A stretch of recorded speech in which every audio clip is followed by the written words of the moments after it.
بہت ساری قرآن پاک کی صورتوں میں قیامت کا ذکر ہے، مگر بہت ہی مختصر اور جامع اگر میں کہوں تو سورہ قاریہ میں جس طرح ڈیفائن کیا گیا کہ وہ ایسا دن ہوگا کہ جس دن پہاڑ روئی کے گالے کی طرح اڑ رہے ہوں گے، لوگ پھیلے پتنگوں کی طرح بھاگ رہے ہوں گے. یوم یکون الناس کالفراش المبثوث وتکون الجبال کالعہن المنفوش. اور اس کیفیت میں یعنی پہلے قرآن نے سینیریو بیان کیا کہ معاملہ کیا ہوگا، خوف کتنا ہوگا، پھر اعمال کی بات کی کہ اعمال تولے جائیں گے.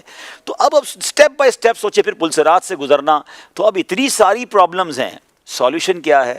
سبحان اللہ، بریلی کے تاجدار ہمیں سمجھاتے ہیں اعلیٰ حضرت کہ ٹھیک ہے پیاس لگے گی مگر ٹھنڈا ٹھنڈا میٹھا میٹھا پیتے ہم ہیں پلاتے یہ ہیں. ٹھیک ہے نامۂ اعمال تولے جائیں گے مگر اپنے کرم سے ہم حلقوں کا پلہ بھاری بناتے یہ ہیں. ٹھیک ہے پل صراط سے گزرنا ہے مگر سلم سلم کی ڈھارس سے پل سے پار چلاتے ہی ہیں. ماں باپ چھوڑ دیں گے تو ماں جب اکلوتے کو چھوڑے آ کہہ کے بلاتے. یعنی سمجھ یہ آتا ہے کہ ہر پرابلم کا سولوشن جو ہے سرکار دو عالم علیہ السلام کی ذات میں ہے. اب جو ان کے قریب ہو گیا پیاس لگے گی آقا کے ساتھ ہوگا وہ جام کوثر پلا دیں گے. پل صراط سے گزرنا ہوگا وہ گزروا دیں گے. اعمال نامے ہلکے ہو گئے تو اپنے کرم سے بھاری کر دیں گے. تو یہ قریب ہونا actually the need of that time.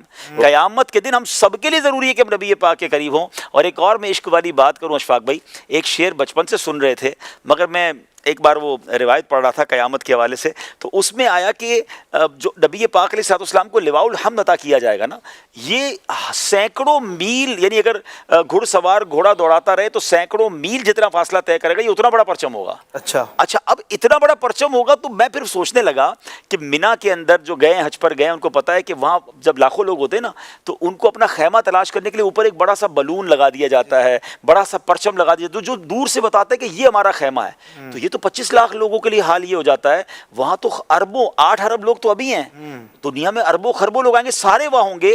تو what is the way to find رسول پاک علیہ السلام؟ ہم پتہ نہیں کس کونے میں ہوں گے تو کہاں سے ڈھونڈیں گے؟ تو سیدی امام مولانا حسن رضا خان صاحب وہ شعر مجھے اس وقت سمجھ آیا کہ مقام خسرو دی دور کے غلاموں کو، مقام خسرو دی دور کے غلاموں کو لوائے حمد کا پرچم بتا رہا ہوگا. وہ پرچم بتائے گا کہ پیارے آقا وہاں چلو چلتے ہیں نبی پاک کے پاس. اچھا پرچم لگانے والوں تمہیں مبارک ہو جو ماشاءاللہ میلاد کے پرچم لگاتے ہیں. قیامت کے دن بھی ایک پرچم ہوگا جو نبی پاک کی نشانی دے رہا ہوگا. اب پیارے آقا کے قریب ہونا کتنا ضروری ہے پہلے یہ سمجھ لیں. اور اب آتے ہیں کہ سبحان اللہ خود نبی پاک علیہ السلام فارمولہ دے رہے ہیں، کیونکہ یہ بات طے ہے کہ جب ہزاروں کا مجمع ایک بندے سے ملنا چاہے تو کوائٹ امپاسبل ہو جاتا ہے. تو جب اربوں لوگ ہوں تو کون قریب ہوگا؟ تو قریب وہی کرے گا جس کو قریب کرنے والے قریب کریں گے. تو انہوں نے گیٹ پاس دے دیا ہے کہ حدیث پاک کا مضمون ہے کہ جس نے دنیا میں مجھ پر سب سے زیادہ درود پاک پڑھے ہوں گے وہ مجھے قیامت کی سب سے زیادہ میرے نزدیک وہ ہوگا. The most closest amongst you on the day of judgment وہ وہی ہوگا جس نے مجھ پر زیادہ درود پاک پڑھے ہوں گے. تو میں ایک تصور بھی پیش کرنا چاہتا ہوں ناظرین کو. کبھی کبھی آنکھیں بند کر کے تسبیح لے کر جب واک کر رہے ہو نا تو درود پاک پڑھے، ایسی جگہ ٹکرا نہ جائیں، یا آنکھیں نہ بھی بند کریں، امیجنیشن کریں کہ میں جتنے درود پاک پڑھ رہا ہوں نا اتنے قدم اپنے آقا کے قیامت کے قریب ہو رہا ہوں. ایک قیامت کا منظر ہے، ایک بہت بڑا کراؤڈ ہے، پیارے آقا کہیں جلوہ فرما ہے اور مجھے نبی پاک کے پاس جانا ہے. ہر درود مجھے ایک قدم میرے آقا کے قریب کر رہا ہے. آپ یقین کریں تسبیح رکھنے کو جی نہیں چاہے گا کہ آپ تھوڑا اور قریب ہو جاؤں، تھوڑا اور قریب ہو جاؤں. تو اللہ کرے قرب مصطفیٰ قیامت کے دن ہم سب کو نصیب.